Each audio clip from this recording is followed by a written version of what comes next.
నమస్తే, welcome to whistle. నేను మీ స్వాతి.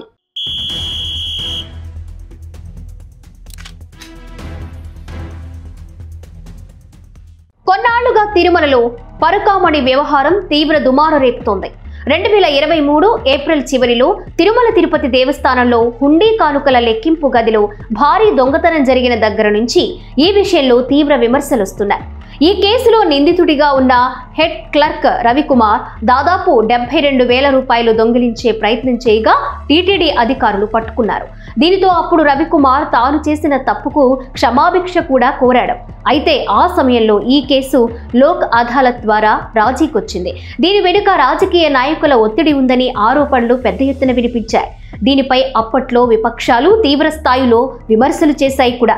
రవికుమార్ పేరు మీద ఉన్న ఆస్తులను తిరుమల తిరుపతి దేవస్థానానికి రాయించడం, మిగిలిన ఆస్తుల్లో రాజకీయ నాయకుల ప్రమేయం వంటివి తీవ్ర విమర్శలకు దారితీశాయి. అయితే హుండీ లెక్కింపుల్లో పెద్ద ఎత్తున దోపిడీ జరిగిందని అప్పట్లో ప్రతిపక్షాలు ఆరోపించాయి. దీనిపై అత్యున్నత స్థాయి విచారణ జరగాలని డిమాండ్లు కూడా వినిపించాయి. ఈ నేపథ్యంలో తాజాగా కీలక పరిణామం చోటు చేసుకుంది. టీటీడీ పరకామణిలో చోరీ కేసుపై ఏపీ హైకోర్టులో విచారణ జరిగింది. అత్యవసరంగా సిబిసిఐడితో విచారణ జరపాలని హైకోర్టు ఆదేశించింది. డిసెంబర్ 2 నాటికి కేసు విచారణ పూర్తి చేయాలని స్పష్టం చేసింది.